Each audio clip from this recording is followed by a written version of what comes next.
Amigas y amigos, señoras y señores, damas y caballeros, tengan muy, pero muy buena tarde. Sean bienvenidos a Conexión Académica. Mi nombre es Edgar Hernández Morales. Hoy vamos a platicar con el doctor René Santizo Fión. Él es especialista en cirugía general, egresado de la Universidad de San Carlos de Guatemala. También tiene la especialidad en otorrinolaringología por la Universidad Autónoma de México, la UNAM.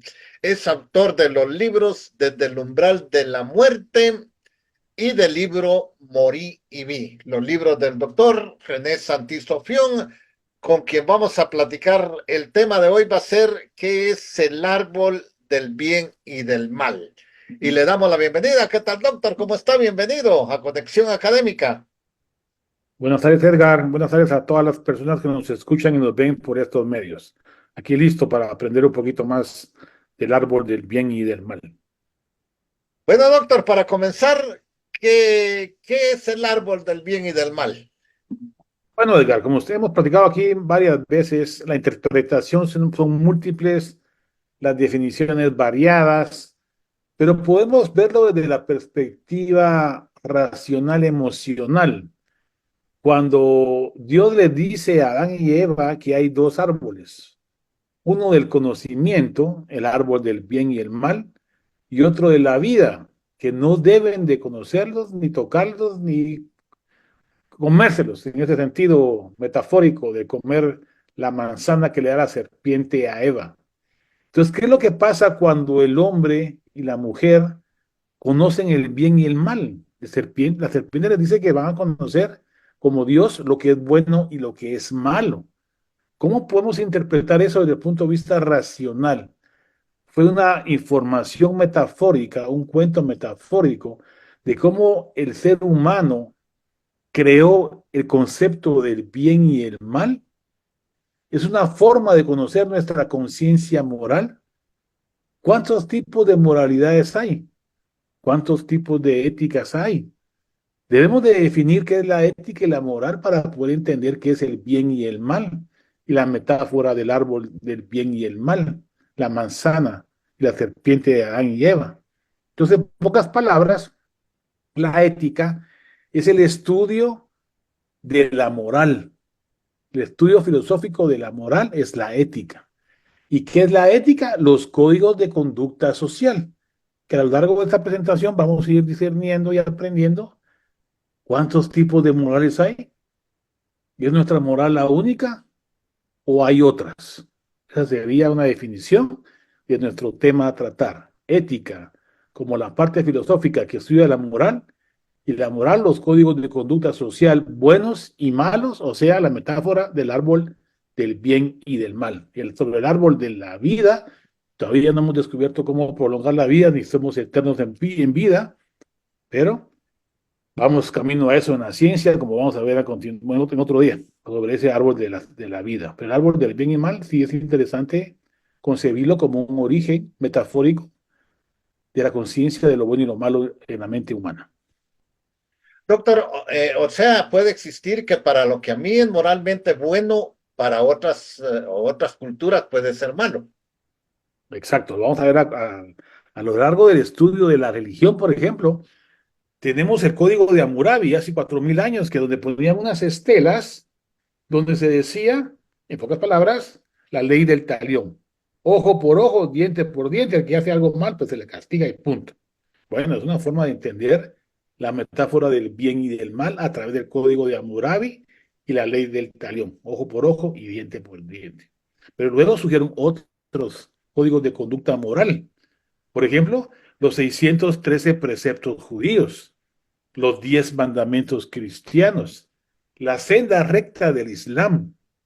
En el hinduismo, en el budismo, en el sintoísmo y el jainismo está el dharma, el llevar el camino correcto, como la senda recta del Islam. Y en la ética confuciana es muy interesante cómo conciben ellos lo que es bueno para la sociedad que sigue la religión confuciana. Ellos respetan mucho el orden. Dios, el rey, los súbditos, el papá, la mamá, el entrenador de equipo de tenis o de fútbol o lo que sea, el presidente de la república, el coordinador de la cárcel o el que está arriba. Entonces es interesante porque esos códigos de conducta social y moral en la religión confuciana, yo me puse a investigar eso porque cuando fue la época del COVID, iban a traer la vacuna china aquí y un amigo mío tenía un contacto. Nos juntamos con los chinos, el contacto y no voy a decir quién porque si no va a ser peor, una representación social humana de salud pública manifiesta para toda la sociedad de Guatemala. Y en pocas palabras, el negocio era entre los chinos, mi amigo, y la entidad social nacional. Entonces, ¿qué pasó? Que estos muchachos de Guatemala querían negociar directamente con los chinos, y como los chinos ya le habían dado la palabra a mi amigo, les dijeron que si él no entraba en el negocio, no podían hacer negocios. Algo contrario a lo que hicieron los rusos, ¿va? Entonces, ¿qué pasó? Que como ellos dan su palabra, yo estudié cómo piensan ellos. Cuando ellos dan su palabra, las palabras se respetan. Entonces, cuando preguntaron que para qué querían tantos papeles firmados, les dijeron que era para tener una base legal. Entonces, ellos decían que consideraban lo legal y lo moral, anteponiendo lo moral a lo legal. Lo moral es mi palabra.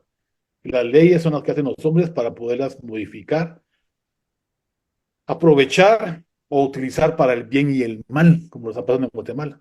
Entonces, la moral es primordial en la religión confuciana. Mi palabra, lo que decían mis abuelitos. Si yo doy mi palabra, no necesito negocio, ni necesito papeles legales, algo que hemos perdido. Entonces, los chinos, cuando encuentran a alguien que está haciendo corrupción, lo matan, porque va contra el orden jerárquico social. Para que la sociedad funcione bien, todos tienen que ser ordenados, disciplinados. Por eso la cultura comunista china ha progresado, por eso, porque en su cultura respetan la palabra y la moral, lo bien y el mal de la sociedad. Entonces, respondiéndole a su pregunta, Edgar, sí, puede haber órdenes morales distintos. Por ejemplo, en Medio Oriente, yo iría caminando con mis 3 o 4 mujeres atrás a 3 metros con un burka sin decirme nada. Aquí en Guatemala, yo le digo algo a mi esposa y me pega y me regaña y me llega y me echa el carro. Entonces, es diferente la cultura. Por ejemplo, el sexo. Por ejemplo, uno visita a una pareja inuit en el Polo Norte y ellos dan a la mujer para que el visitante pase la noche con ella como muestra de amistad. Una mujer en Oceanía tiene 7 hombres y un hombre en Medio Oriente tiene 7 mujeres si quiere y puede pagarlo. Pues ahora la ley es que pueden tener las mujeres que ellos quieran, pero tienen que mantenerlas a todas igual. Entonces, por ejemplo, para los del Islam, el pecado original de la manzana no se hereda, lo que es el ser humano, el que es el bueno y el malo. No se hereda el pecado capital de la religión cristiana o el pensamiento de la mente de Dios de los judíos. Entonces cada quien va interpretando a la moralidad de acuerdo a su cultura. Para unos puede ser bueno andar desnudos y para otros no. Para unos es bueno tener 7 mujeres y para otros no.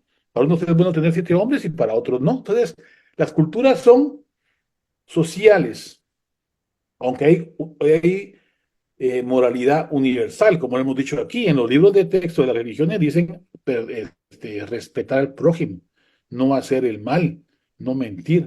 Estas células en espejo y teoría de la mente que nos han llevado a este punto, hay una moral universal. Entonces las morales culturales son otro tipo de moral. Pues tampoco puedo arraigar mi moralidad para mí mismo, pues tampoco, ¿va? Porque la moralidad es precisamente para convivir en sociedad. Y es una parte que los miembros de la sociedad o de la tribu evolutiva del ser humano y los Homo sapiens utilizaron para juntarse en tribus. Entonces, esa cohesión social surge de lo moral, de las células en espejo y la teoría de la mente. Y de lo moral surge lo legal, que son unas leyes que nosotros hacemos para coordinarnos y que te pase el alto, pues que pague, ¿va? Y el que se choca porque pasó el alto, que pague por ser culpable. Doctor, eso sería verlo desde el punto de vista religioso. Exacto. Y ahora bien, y si lo vemos desde el punto de vista filosófico, Bueno, tenemos, por ejemplo, la ética anicómaco de Aristóteles. Es interesante porque lo que él decía es que para alcanzar la felicidad eudimonia hay que llevar un camino de virtud. Y ese camino de virtud es un justo medio entre la emoción y la razón, anteponiendo que la amistad y la cooperación social con la familia, con los amigos y con los vecinos es sumamente importante.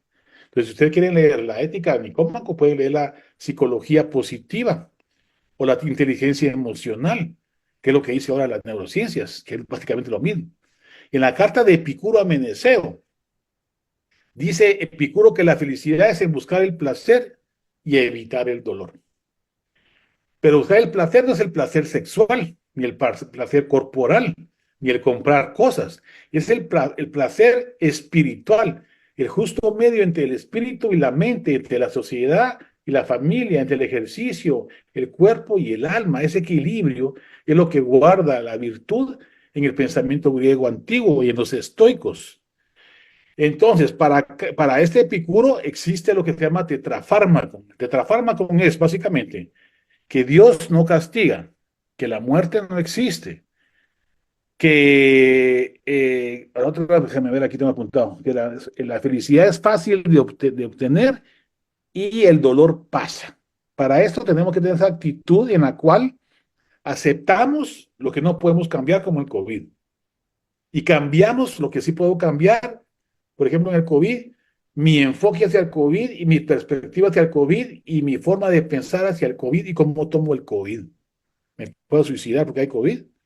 ¿O puedo luchar, como decimos nosotros, para buscar una fórmula hematológica de pasar sangre de ya gente que se había infectado de COVID para salvar vidas? Un tipo de vacuna. Entonces, medio funcionó. Entonces, en la filosofía kantiana, Kant dice que es un imperativo categórico la ética. Ese imperativo categórico es que es una ley universal que todos debíamos de respetar. Un tipo de utilitarismo, lo que es bueno para la comunidad es bueno para todos. No importa lo que ven en el camino. Si tengo que denunciar a mi mamá porque está escondida ante los nazis, lo tengo que hacer porque es la verdad y es la ética. Pero entonces, ¿denunciarían ustedes a su papá o a su mamá y lo meterían a la cárcel y que lo maten? Como los chinos. No. Entonces, hay que pensar. Y precisamente en un libro que se llama Heinrich en Jerusalén, la filósofa Hannah Arendt comenta eso, ¿va? Que el nazi que juzgaron en Jerusalén se apegó a la ley kantiana de la ética y decía que lo que hizo lo hizo por el bien común de Alemania. Entonces, eso es realmente lo que debemos de hacer, seguir el bien común de la sociedad cultural o el bien común de lo que dicta nuestra alma, nuestro espíritu y las células en el espejo y la teoría de la mente de no hacer daño al prójimo como principio universal moral. Los dejo para que lo piensen. Entonces, la verdad y la ética debe de ser un fin en sí mismo y no medio para llegar a un fin, lo que dice Kant. Y Nietzsche, ya saben ustedes lo que hemos dicho de Nietzsche, que Nietzsche dice que la ética y la moral es relativa a la cultura, por ejemplo, lo que les decía de las mujeres, el sexo, etcétera. Y Gabriel dice que cada verdad tiene su cultura, en su cultura cada verdad y su verdad cada moral. Quiere decir que las verdades existen en cada sociedad.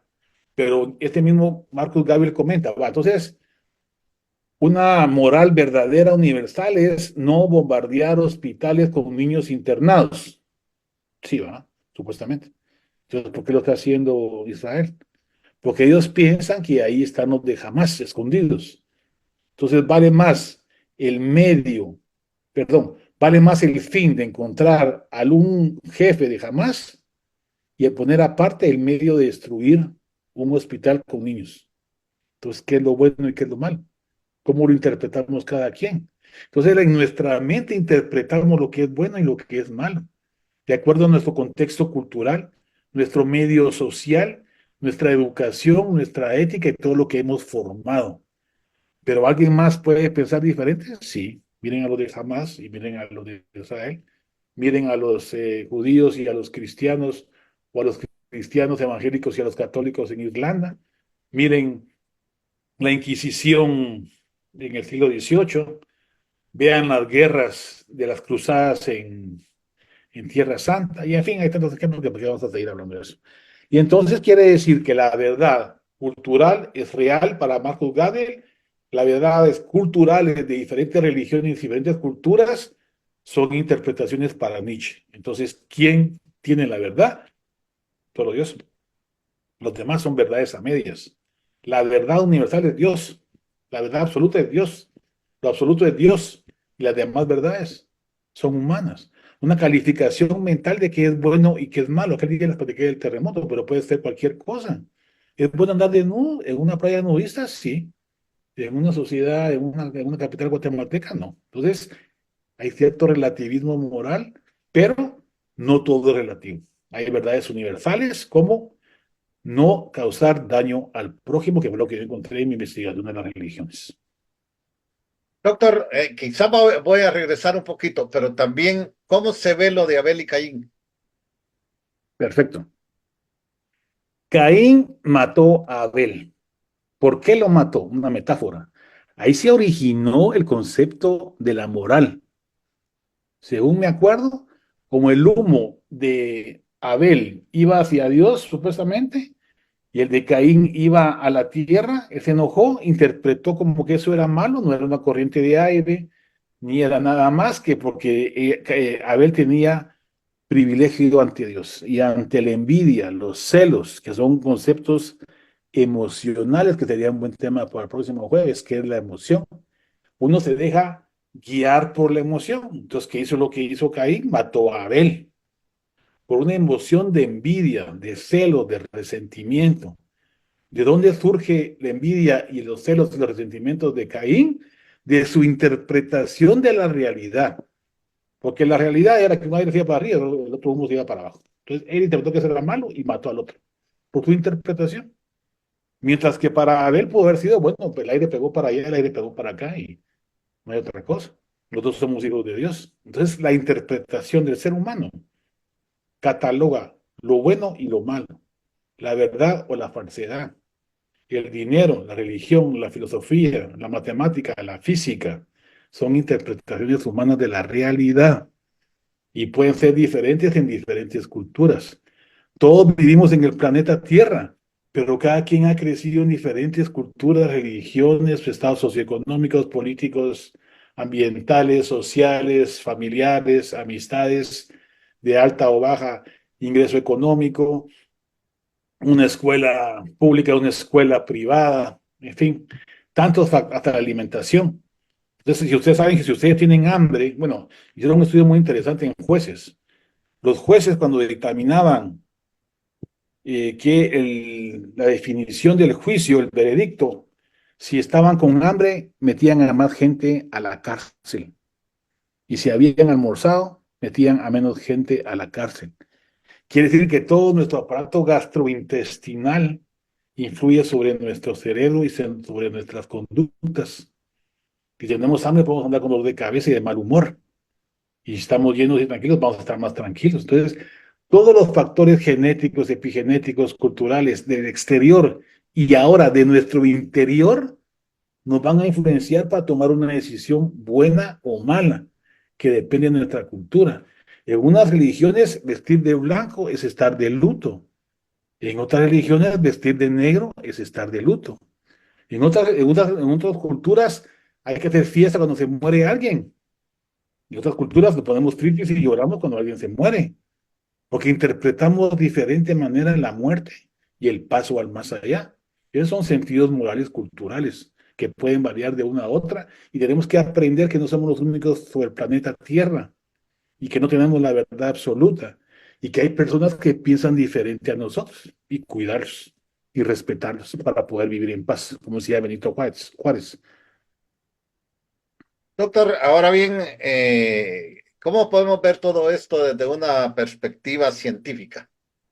Bueno, hay una teoría muy interesante, Edgar, que la moral, que es los códigos de conducta social buenos y malos, y la ética, que es la parte de la filosofía que estudia lo moral, surgen de la empatía. La empatía es ponerse en el lugar del otro, lo que les decía de la ley de oro en las religiones. Y ese ponerse en el lugar del otro a nivel neurocientífico significa las células de espejo y la teoría de la mente. Las células en espejo son aquellas células que se activan. Lo investigaron y lo encontraron por casualidad en un mono que vio que su cuidador se estaba robando sus manías. Entonces, cuando él vio que estaba tomando las manías su cuidador, él activó que tenía conectado la cabeza con electrodos. Ciertas áreas que demostraron que eran células que hacían lo que el otro hacía. O sea que el otro estaba tomando las manías y el mono en su cerebro interpretó como que las estuviera tomando, como queriéndolas tomar también. Quiere decir que esas células están reflejando la acción del otro. Entonces, esas células de la acción del otro estamos células en espejo porque si el otro se ríe, yo me río. Si ustedes sacan la lengua a un mono, el mono les va a sacar la lengua. Si ustedes se ríen con un niño, el niño se va a reír recién nacido. Si el niño llora, ustedes lloran. Si ustedes lloran, el niño llora. La náusea, el vómito, la risa, el sueño, el bostezo, todos son actividades sociales con células en espejo para poder evolucionar. Entonces, hay bases neurológicas de la evolución del sentimiento moral empático hacia otra persona. Entonces, también se han encontrado a nivel experimental el principio del bien y el mal. ¿Nacemos buenos o nacemos malos? Nacemos empáticos. Han hecho estudios en animales y en niños recién nacidos que preferimos a las figuras que ayudan y evitamos a las figuras que dañan o dificultan la actividad en unos estudios experimentales. Pero interesantemente, cuando el que daña come cereal de chocolate y a mí me gusta el cereal de chocolate, a la hora de elegir los muñecos, ya no elijo a los buenos, no que elijo el que come chocolate. ¿Qué significa eso? Se llama un principio tribal, un principio de manada, que nos asociamos en tribus para sobrevivir. Pero si la tribu ajena nos quiere quitar territorio, los vamos a matar, que va contra el principio empático. Entonces la relatividad de la moral depende del contexto. Entonces, ¿nacemos buenos? Sí, una estructura cerebral empática hacia la sociedad comunal humana. Pero en algunas ocasiones tomamos actitudes tribales como las maras, como los corruptos, como los ladrones, como la mafia, porque tenemos nuestro interés personal para poder sobrevivir y podemos llegar a actuar mal. Entonces, ¿nacemos buenos? Sí, sociales, empáticos, culturalmente, pero nos podemos volver malos por lo que les dije la vez pasada, por un gen que se llama gen MAOA o por una conexión cerebral que está alterada entre la frente y la parte límbica, o culturalmente porque nos metimos a las malas, siendo buenos nos volvimos malos.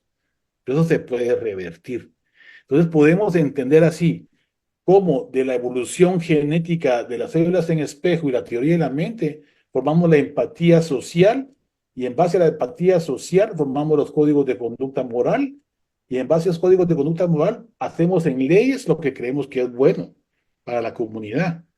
Pero estas leyes, bajo el criterio humano de maldad, las podemos utilizar para causar daño. Podemos utilizar las leyes para causar daño.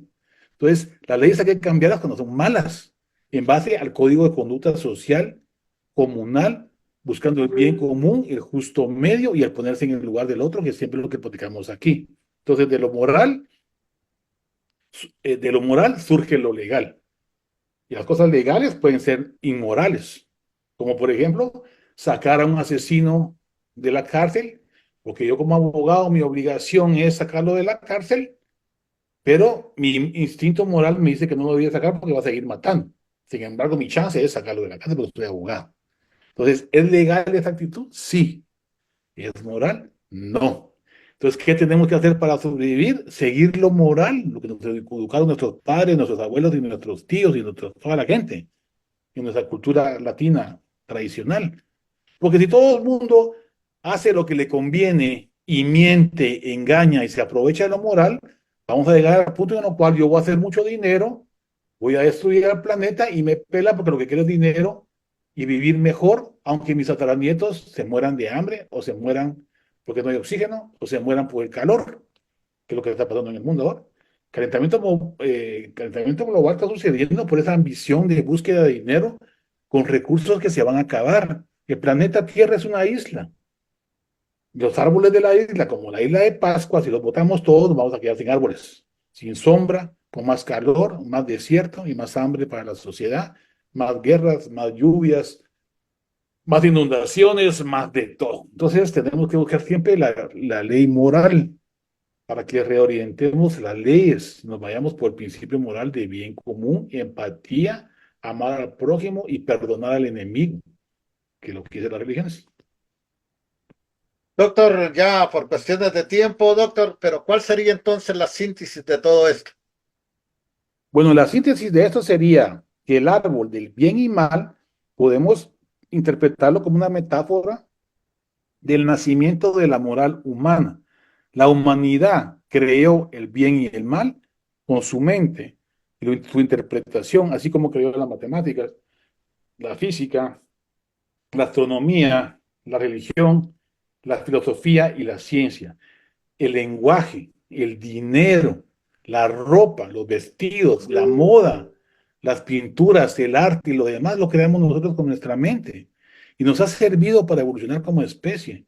Y nos ha servido para prosperar ante los restos de humanos, el resto de, bueno, si había humanos, bueno, éramos homo sapiens, erectus, neandertales y de todo.